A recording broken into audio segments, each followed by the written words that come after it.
Going to show you our peeps. This is the bunny.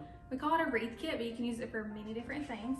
So we just have it placed here, and we have a few different colors. They're $13.95. This is our pink.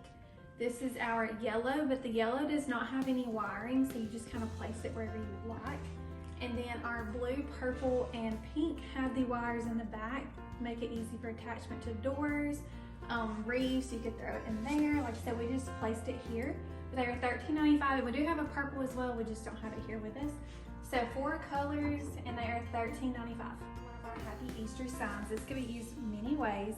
It is $8.95, and it does have the burlap hanger, which you do not have to use. You can place on an easel just like so, or hang your wreath on your door, and you can hang it or place it in there.